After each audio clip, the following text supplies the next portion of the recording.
Hello everyone, Jose Rodriguez here, and I am sitting next to my Pro 1000 from Canon. It could be my best of friends and it can be my worst of friends, depending on the situation.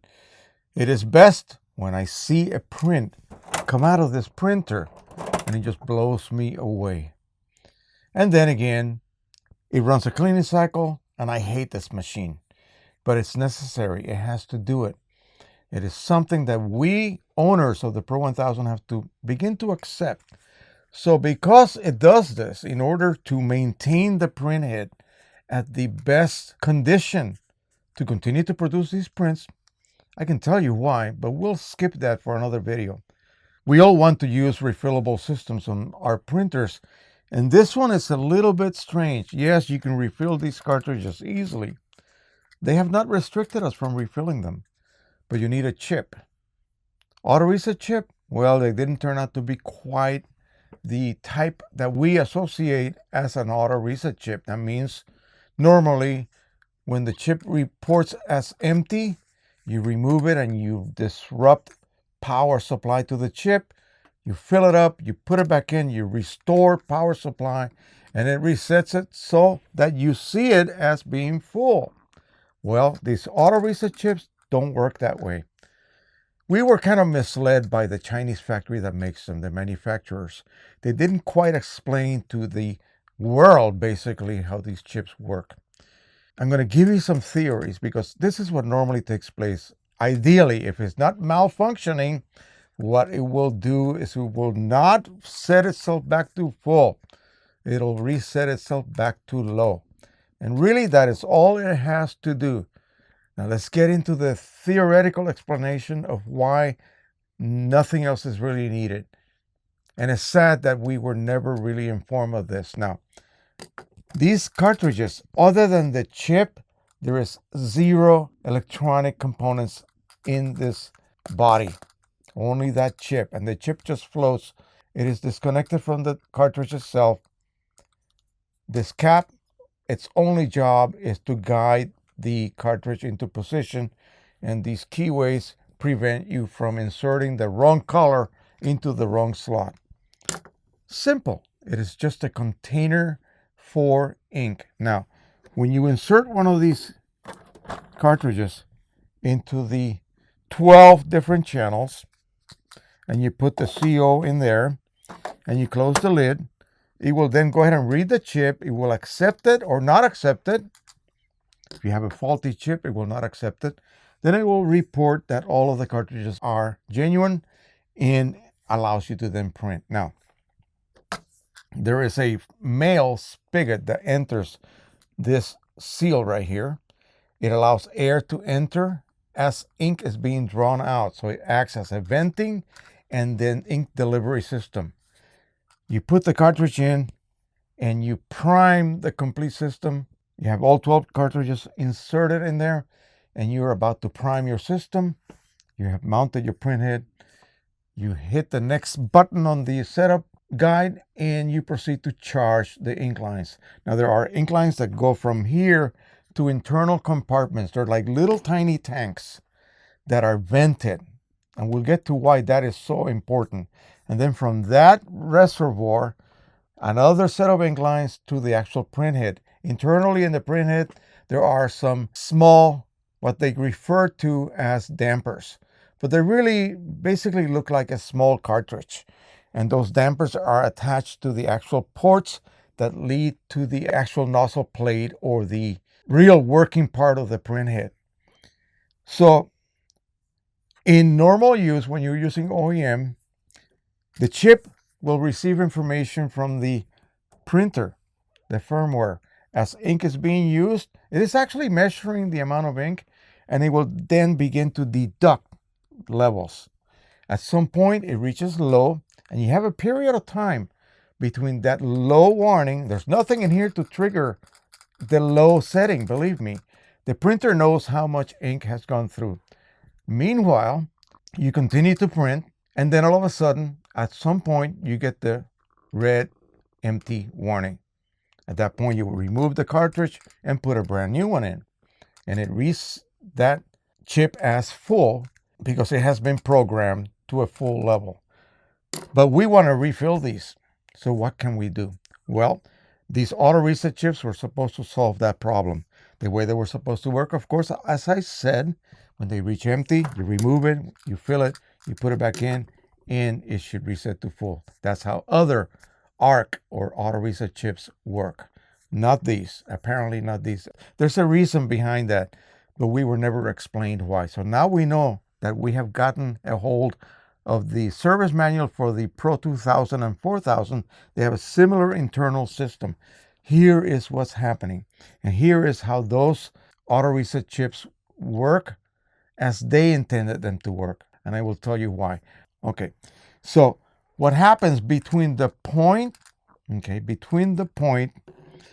when the printer determines that it's going to trigger the low warning, that means that enough ink has passed through a certain amount. I once weighed these cartridges when they reached low, and by my calculations, there was about 15 milliliters of ink left.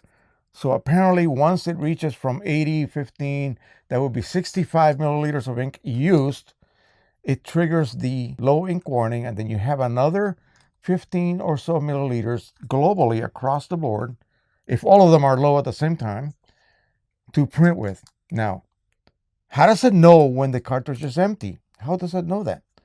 Well, the cartridge actually goes empty before the printer declares it as empty. Oh, isn't that ridiculous? Well, here's what's happening. The short line that leads from the cartridge to the internal reservoir has ink in it. When the cartridge runs empty, and this cartridge basically feeds by gravity. Notice that the port is way down at the bottom base of the cartridge, and see that little bit of a slant? And it's sort of curved inward. It creates like a little canoe type effect. The ink just flows beautifully. The internal surface of this cartridge sort of repels ink. So the ink just goes, every droplet will go into that ink line through that spigot, okay? And it will continue to print beyond that ink line. And finally, there's no more ink to replenish that internal compartment, okay? All this time, that internal compartment was always at the same level of volume of ink because ink was constantly being replenished as you were creating a deficit. Think about that, like the Pro 100 cartridges, where the sponge is constantly being replenished by the liquid chamber. The same thing happening here, basically, but without a sponge, obviously.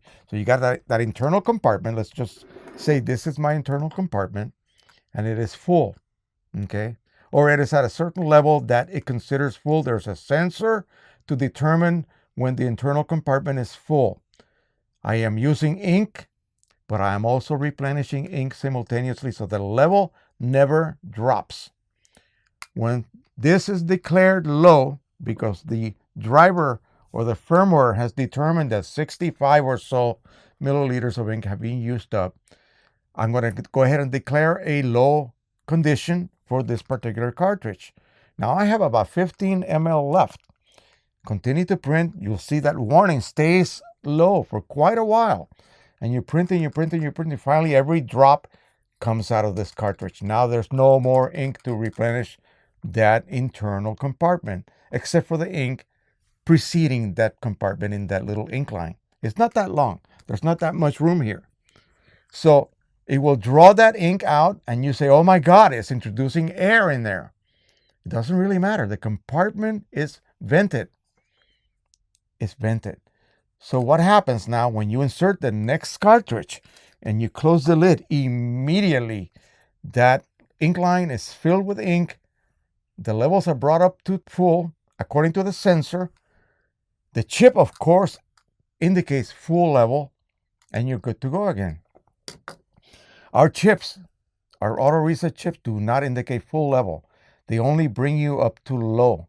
So when you refill that cartridge and you put it back in, and immediately that preceding ink line is filled with ink, and you bring the internal ink levels of that compartment to full, it sets it to low.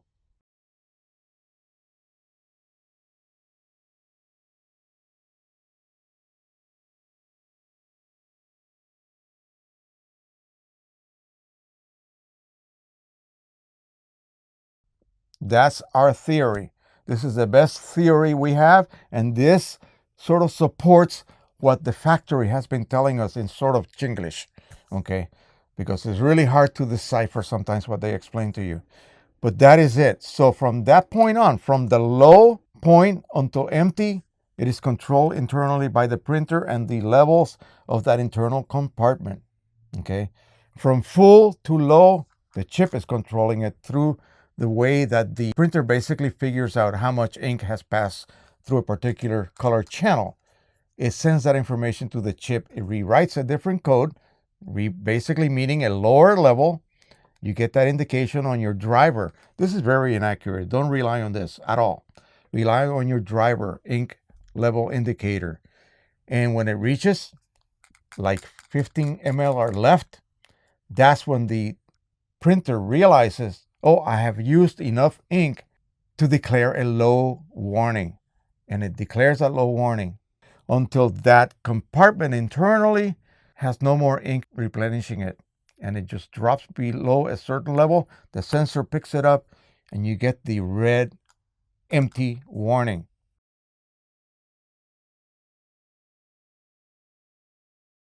That's how it works. Now, with the auto reset chips, if guys that you still have them, and I don't know, some people have been having problems with them even being recognized after the first attempt to reset. But theoretically, the way they're supposed to work is that you remove the empty cartridge. It should be bone dry, just like this one. All I hear is the little chip in its housing bouncing around. There's nothing in here. You refill it. When you pop it back in,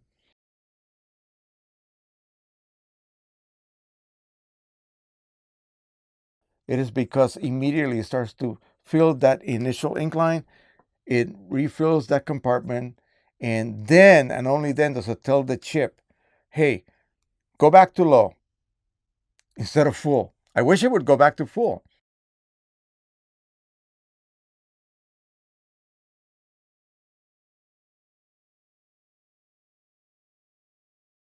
but it does not.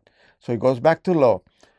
The low ink warning will not change until the internal compartment starts losing level. And the only way that can happen is if this cartridge goes empty physically.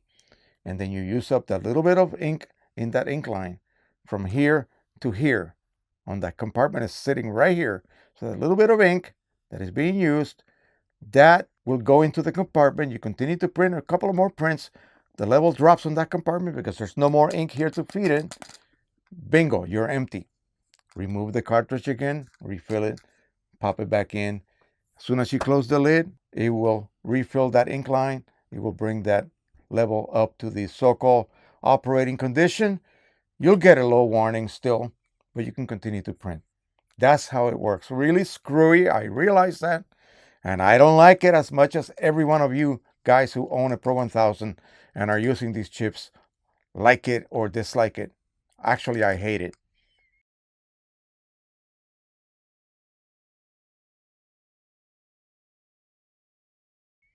We are working on something that is groundbreaking. The theory being that the only way, okay, the only way on a system like that will become, I'm on the same boat. All of these cartridges here have those auto reset chips. So I will be on the same boat. The only way that I know I have ink in my cartridge is for me to take it out and weigh it, because I will no longer have that luxury of actually visualizing ink levels on my driver. If that is the case, then really, do I need ink monitoring? If I really want it, I got to use single-use chips, okay? And that will cost $12 a pop every time. Or I disable ink monitoring. Weigh the cartridges anyway. But we are working on a system. It'll be so easy to machine and modify. Each cartridge will have a tubing. The 6 on the right will go to a 6-tank sys. The 6 to the left will go to another 6-tank sys. Ink will be constantly being flowed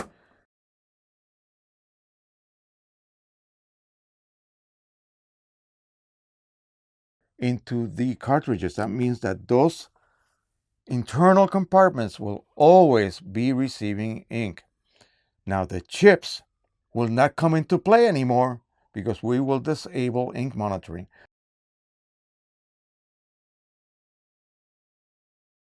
Oh, but how will I know when I've run out of ink? Well, you will not run out of ink anymore. Your chips will never be reporting you that you're lacking ink. And unless you're blind, and I don't mean that in a bad way, but unless you have a problem with your eyes, you should be able to see your 6 colors on the right, your 6 tanks of ink on the left, whether they have ink or not. We're going to do that. I'm going to sacrifice this printer and I'm going to go ahead and set up that system. And if that works out, oh gosh, no more worries. I don't care about ink levels anymore or whatever my driver is indicating. It'll be blank. I have to just simply look at my sys unit. This is gravity fed, folks. There is nothing as far as the hydraulics involved that is difficult. Again, this is passive ink delivery. It's not pressurized in any way. Okay. It is at normal atmospheric pressure inside at all times. So it should work flawlessly. As long as I got a constant ink flow going in here through that sys unit, it should work. We're working on that. It'll probably be the rest of the year before we solve this problem. Analyze all of the aspects, all of the problems, troubleshoot, try different types of fittings. Everything should be available through sys type companies that sell the components on eBay. Simple. It'll be, the only difficult part will be machining this properly. I got the machine shop to do it with. Okay. Now, is this something that you guys will be able to do? That's up to you. Once I get all the components and we have ironed out all of the problems that could crop up, we'll go ahead and set it up. Mike is going to do that. I'm going to send him this cart because he doesn't have any extras right now. I'm going to send him this cart and he's going to try to feed that cart via sys. And we'll see what happens. This cart has an empty OEM chip. So he'll be able to disable the ink monitoring for this cartridge and just go ahead and print. Okay? And he should be able to print lots of glossy prints with, wall-to-wall chroma optimizer. It should work. It should work. We see nothing that will prevent this from working. Okay? This printer really lends itself for that type of modification. Boy, if they only knew, right? So I hope you guys enjoyed it. If you got any questions, ask them below. This is still in its developmental steps. And so I cannot actually say 100% this is going to be something that we're going to probably say market. It'll be kind of a do-it-yourself type project. You take it upon yourself to do this. If you accept the responsibility and the fact that you may harm your printer, by all means try it. I don't care. I'm going to go ahead and try it. What's the worst that can happen? I'll have to buy another one. That's it. But anyway, if I am successful at this, this is going to be groundbreaking. Groundbreaking. It'll be like the perfect printer. The only thing that would make it perfect, even more perfect, perfecter, would be a roll attachment. We were talking about that today. Mike called me. We were discussing all of these aspects. All right, that is it. Thank you so much. Don't forget to subscribe. And when you do that, and by the way, oh gosh, 23,000 and something subscribers as of the other night. Thank you so much. You guys are responsible for this, for subscribing to this channel. Keep spreading the word. Tell everyone that is involved with photography and photo printing to just gravitate to this channel.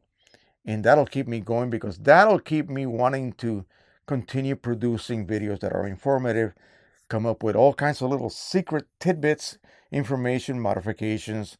We are a little bit renegade here, and we do things that are maybe not so kosher according to the printer manufacturers, but there's a lot of ways that you can extract extra features out of this puppy right here. And that sys unit, if it works, is going to be one of them. So I hope I explained the way that internal ink compartment works. It's got a sensor built in. It detects when it reaches a lower level. It's like a toilet tank that's leaking. Let's just give you an analogy. A toilet tank that's leaking and it reaches a certain level, and immediately water starts to pour in and it fills it up and it stops. That's how that system works, from this to the internal tank. When there's no more ink, you've already triggered the low warning because you reach a certain volume of ink already passed through the printer. Low warning kicks in, and then at some point this cartridge goes dry. The ink line leading from this point to the internal compartment also is depleted of ink. Bingo, that's when the empty warning kicks in, because it is triggered by an internal sensor in the chroma optimizer internal compartment. That's how it works. Here's one thing that I was discussing. Well, if that's what does it, then why can't we just refill this, pop it back in, and have it feed the internal compartment, and we'll be back to low? No, that won't work. The actual triggering of the chip back to a low level, that's done in the chip's programming. Okay, it won't work with the OEM chip, unfortunately. All right, that is it. Thank you so much. I hope this wasn't too long-haired.